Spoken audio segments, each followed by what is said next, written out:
despite prior media reports to the contrary, gender-based violence statistics from the 27th of March to the 21st of May have apparently dropped.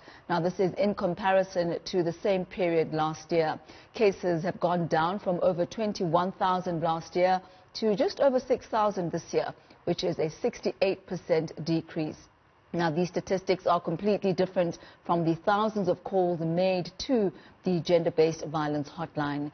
Newzroom Afrika's Sindisiwe Twala filed this report. These women in these offices were to speak about the levels of violence they encounter. Minister of Police Bheki Cele says that the Gender-Based Violence Command Call Center has been inundated with complaints, but very few of these complaints translate to cases reported to the police. We took the liberty to find out what happens when you call the call center.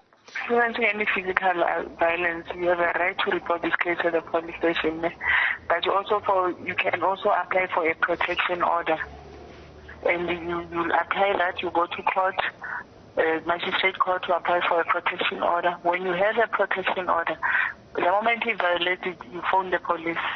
So you need to make a choice of what's important, and I believe you are number one. Thank you. You are important. Thank you. Many like me who called the call center never report the case to the police after having spoken to a social worker. Is this normal? I think it's pretty much, the norm worldwide that domestic violence is underreported to the police, and that going to police is not women's first option necessarily. So you would expect a difference between the numbers reported by the police and those to Gender-Based Violence Command Center. I mean, women often want to solve their problems in different ways. They might prefer to rather go to court for protection order, or they might prefer possibly to have counselling, or they would rather go to a shelter or to another family member. So when they call a lifeline or a command centre, they might just be asking for their options around how do I do these things, because they don't necessarily want to go to the police. Police Minister Bheki Cele says during the lockdown period, police are defining gender-based violence as attacks on women and children in the home. Ordinarily, GBV crimes include all attacks on women and children, whether at home or on the streets. Activists say the definition matters.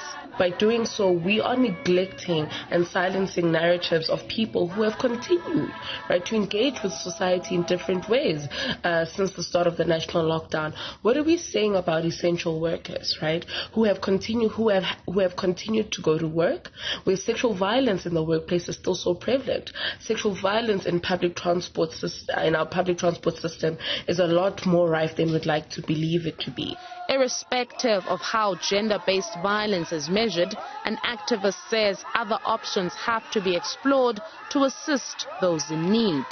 This is a challenge to all of us to think about how do we create new ways of reaching women, because many will not have the money, the airtime to be able to call centres or to pay for transport to go to court or the police station. Those in need of help can call the GBV Command Centre on 0800 428 428. The Childline toll-free number is 0800 055 555, or the Lifeline on 0800 150 150. For Newzroom Afrika on Channel 405, I'm Sindisiwe Twala in Johannesburg.